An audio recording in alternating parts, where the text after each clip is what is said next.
Good morning traders. समय हो रहा 9:54 और आज की जो तारीख है 18 जनवरी। और आज हमने जो स्टॉक को सिलेक्ट किया अपने इंट्राडे ट्रेड के लिए वो है पॉलीकैब इंडिया लिमिटेड। तो पॉलीकैब इंडिया लिमिटेड को आज हम ट्रेड कर रहे हैं शॉर्ट साइड के लिए। ठीक है, एक लाइफ टाइम हाई के करीब करीब ये स्टॉक हमको दिख रहा है। पॉलीकैब हमें हम जो शॉर्ट कर रहे हैं इसको, ठीक है, इसको जो शॉर्टिंग हमने किया हुआ है वो किया हुआ है इस लेवल्स पे 2757 के लेवल पे इसको हमने शॉर्ट किया हुआ है। और 2762.50 का हमने इसका स्टॉप लॉस रखा हुआ है।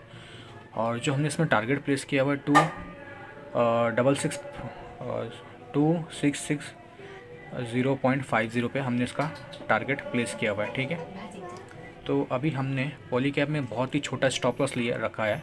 ठीक है, क्योंकि हमें ये लग रहा है कि प्राइस को उस लेवल तक जाने में बड़ी दिक्कत होने वाली है, इसलिए हमने स्टॉप लॉस को छोटा रखा हुआ है।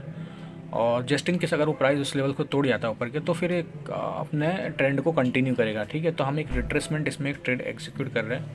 चलिए मैं आपको यहाँ से पोजीशन बुक से दिखाता हूँ कि हमने किस पॉइंट पे इसको स्टॉप लॉस एंटर किया है। तो यहाँ पे देखिए अभी पोजीशन बुक हम देख सकते हैं यहाँ पे अराउंड 800 के आसपास की हमारी प्लस में चल रही है। और हमने जो यहाँ पे क्वांटिटी को शॉर्ट किया हुआ है वो किया हुआ है 32 क्वांटिटी को। ठीक है, 32 क्वांटिटी को ही हमने यहाँ पे शॉर्ट किया हुआ है। ठीक है, तो यहाँ पे अगर आपको अगर लगेगा कि मैंने स्टॉप लॉस ना छोटा कैसे रखा है, तो यहाँ पे से आप देख सकते हैं कि 2762.50 का हमने यहाँ पे स्टॉप लॉस रखा हुआ है। ठीक है, पॉलीकैब में तो स्टॉप लॉस काफ़ी छोटा हमने रखा हुआ है फ़िलहाल, क्योंकि अगर यहाँ पे हमारा रिस्क होगा तो बहुत ज़्यादा कम होगा। एग्जैक्टली मैंने कैलकुलेट नहीं किया, बट एक बार ट्रेड पूरा होने देते फिर इसके बाद देखते। या तो स्टॉप लॉस होगा तो आपको पता चल जाएगा कि हमने कितना छोटे स्टॉप लॉस के साथ इसको ट्रेड किया है। अगर हमारा रिस्क टू रिवॉर्ड रेशियो देखा जाए, हमारा ऑलरेडी 1:4 का यहाँ पे अचीव हो चुका है। बट हमारा जो टारगेट है हम 2660.50 पे हमने रखा हुआ है, क्योंकि एक लाइफ टाइम का स्टॉक है। डेली चार्ट पे अगर आप देखोगे इसको तो एक रिट्रेसमेंट हो सकता है इसके अंदर पॉसिबिलिटीज़ है। मैं आपको ट्रेड पूरा एक्सप्लेन कर दूंगा। ठीक है, तो आप इसमें बने रहिए। जिस तरफ भी प्राइस मूव करता है, अगर स्टॉप लॉस होगा तो वो भी आप देख लेंगे कि कितना छोटा हमारा स्टॉप लॉस होता है। तो चलिए मैं आपसे ना अगले पार्ट में मिलता हूँ और सारी चीज़ें आपको एक्सप्लेन कर दूंगा। अगर स्टॉप लॉस होता है तो भी मैं आपको बताऊँगा क्या वजह थी मैं इसको शॉर्ट कर रहा था, और या तो फिर अगर टारगेट होता है तो भी मैं सारी चीज़ें आपको बता दूंगा। ठीक है, तो फिलहाल हम ये वीडियो को यहाँ पे रोकते हैं। तो आपको मैं सारी चीज़ें नेक्स्ट पार्ट में अपडेट कर दूंगा।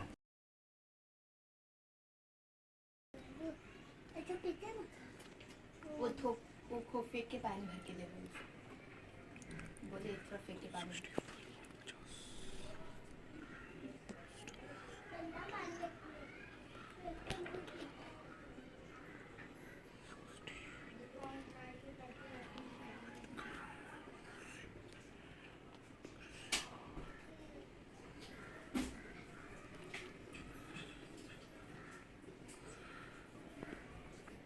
हो गया ना? तो फ्रेंड्स, आप लोगों ने देखा कि किस तरह से हमारा यहाँ पे टारगेट अचीव हुआ, और हमने अपने किस तरह से पेशेंसली हमारे टारगेट के लिए वेट किया। और मॉर्निंग में फ्रेंड्स मैंने जो टारगेट एक्चुअली डिसाइड किया था वो किया था 2660.50 का, जिसको मैंने रिवाइज़ करके 2665.50 कर दिया था। ठीक है, उसका रीज़न ये था फ्रेंड्स, उसका रीज़न ये था कि यहाँ पर जो है ना, यहाँ पे एक सपोर्ट फॉर्मेशन थी। तो मुझे लग रहा था कि शायद यहाँ पे कहीं प्राइस सपोर्ट ले ले, तो यहाँ से प्राइस एक्चुअली घुमा था। और यहाँ पे जो इस वाले दिन का वॉल्यूम्स भी बहुत ज़्यादा था, तो एक सपोर्ट फॉर्मेशन लग रही थी। बस उसकी वजह से मैंने टारगेट जो है अपना 65 कर दिया था। ठीक है, तो अभी हमारा यहाँ पे आपको दिखाता हूँ कि रिस्क टू रिवॉर्ड रेशियो कितना बहुत ही ब्यूटीफुली हमें मिला आज।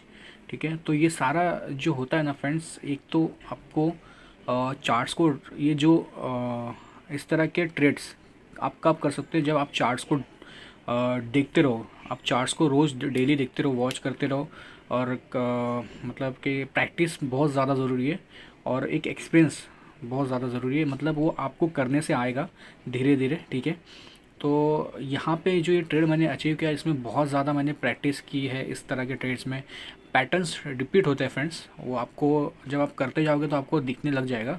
तो मैंने यहाँ पे क्यों ये ट्रेड लिया, बहुत ही सिंपल ट्रेड था। एक मतलब मान लीजिए कोई जो ट्रेड 1 साल 1 ईयर से भी ट्रेड कर रहा होगा तो वो भी इस पैटर्न को ट्रेड कर पाता। बहुत ईजी, मैं आपको एक्सप्लेन कर देता हूँ। तो सबसे पहले यहाँ से पोजीशन बुक से देखते हैं हमारी। तो यहाँ पे देखिए हमारी जो पोजीशन है ऑलमोस्ट 3000 रुपीज़ की है, बट 3000 से कुछ 80 रुपीज़ रह गया, ठीक है। तो हमारा ये बहुत ही अच्छा रिस्क टू रिवॉर्ड रेशियो वाला ट्रेड था। तो रिस्क टू रिवॉर्ड कैलकुलेट कर लेते हैं हमारा इसमें कितना था। तो देखिए फ्रेंड, यहाँ पे देखते हैं हमारी जो एंट्री हुई थी वो इस वाले लेवल 2757 पे एंट्री हुई थी, ठीक है। यहाँ से कैलकुलेट करते हैं 2757 माइनस हमारा जो स्टॉप लॉस था 27, एक बार यहाँ से देख लेते हैं स्टॉप लॉस जो था हमारा 2762.50, ठीक है। तो स्टॉप लॉस हमारा कितना था 5.5, यानी कि हमारी जो क्वांटिटी इनटू करेंगे तो 176 रुपीज़ का हमारा सिर्फ और सिर्फ स्टॉप लॉस था, ठीक है।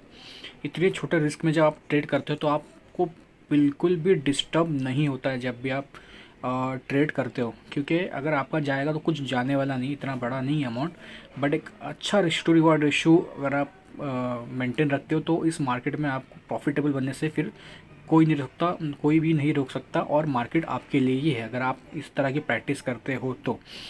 बस आपको लॉसेस छोटे रखना है और ओवर ट्रेडिंग से बचना है। अभी यहाँ पे अगर 176 का हमारा मतलब अभी हमारा जो प्रॉफिट हुआ है ऑलमोस्ट 2900 डिवाइडेड बाय 176, तो रिस्क टू रिवॉर्ड रेशियो अगर आप देखो तो 1:16 प्लस का हमारा रिस्क टू रिवॉर्ड रेशियो यहाँ पे हमें मिला है।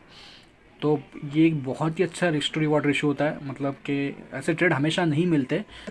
चलिए तो मैं आपको बताता हूँ इतना छोटा रिस्क मैंने क्यों लिया, यहाँ पे क्यों इतना छोटा स्टॉप लॉस रखा और क्या लॉजिक था इस ट्रेड का। बहुत ही सिंपल था, अगर आप डेली चार्ट पे देखोगे ना आपको लगभग 50% तो समझ में आ ही जाएगा कि मैंने ये ट्रेड क्यों लिया। तो मैं आपको ट्रेड एक्सप्लेन करता हूँ, क्योंकि प्रॉफिट एंड लॉस दिखाना मेरा यहाँ पे मकसद नहीं, मेरा मकसद यहाँ पे क्या है कि एक अच्छा रिस्क टू रिवॉर्ड रेशियो किस तरह से हम बना सकते हैं इस मार्केट में, छोटा सा रिस्क लेके, छोटा सा कैपिटल के साथ।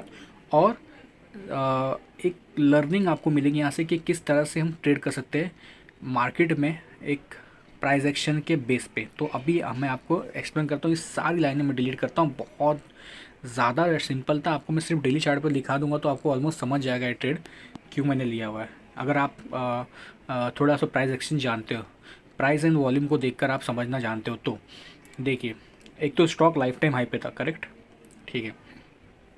इसका अब अगर आप देखो तो इस दिन वॉल्यूम्स था, करेक्ट, ओके। उसके बाद 2 दिन से आप अगर गौर करोगे तो प्राइस जो है ग्रीन कैंडल बना रहा है, यानी कि प्राइस ऊपर जाने की कोशिश कर रहा है, ठीक है, और एक लाइफ टाइम हाई पे।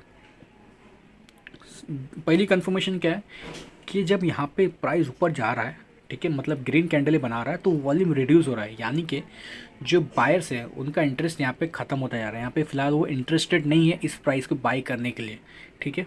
तो उसका रिएक्शन, उसके चांसेस क्या हो सकते हैं कि प्राइस नीचे आएगा, शायद सपोर्ट लेने के लिए आएगा, तब जाके बायर्स एक्टिवेट होंगे। तो उस पॉइंट पे अगर बायर एक्टिवेट नहीं है तो उस पॉइंट पे सेलर ज़रूर एक्टिवेट हो सकते हैं। तो ये एक लॉजिक था, ठीक है। उसके बाद आप देखो एक हाई मतलब लाइफ टाइम हाई पे एक इनसाइड की कैंडल की फॉर्मेशन हुई है।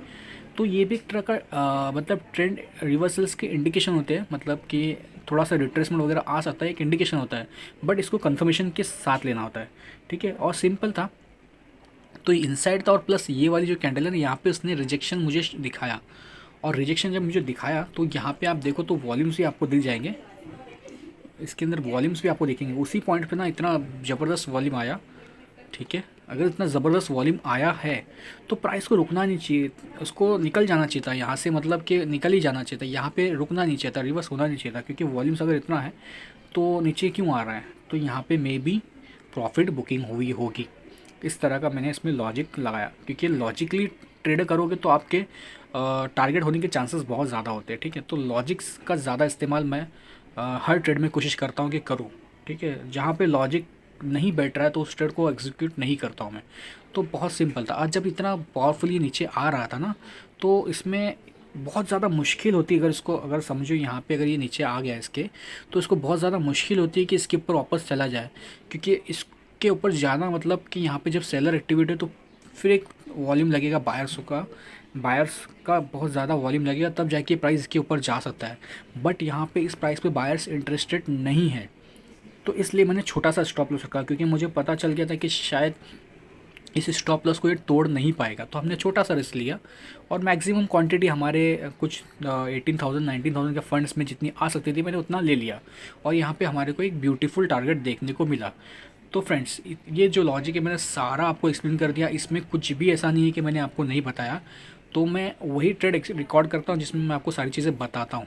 जहाँ पे कुछ समझाने जैसा बहुत कन्फ्यूजन होता है तो मैं उस ट्रेड को रिकॉर्ड भी नहीं करता हूँ, क्योंकि जितना सिंपली मैं आपको समझा सकता हूँ तो उतना मेरा वीडियो बनाने का फ़ायदा है। वरना मैं सिर्फ वीडियो बना दूँ और कुछ किसी को समझ में नहीं आया तो उसका कोई मतलब नहीं है। तो पर्पस मेरा ये रहता है कि कितने अच्छे ट्रेड, जो सिंपल ट्रेड है जिसको मैं एक्सप्लेन कर सकता हूँ, अगर इसको कोई देखे तो उसको कुछ सीखने को मिले, तो उस ट्रेड को मैं डेफिनेटली रिकॉर्ड करके डालता हूँ। तो बस यही था फ्रेंड्स, आप देखिए कितना अच्छा हमको रिस्टोर रिवार्ड रेशियो मिला यहाँ पे।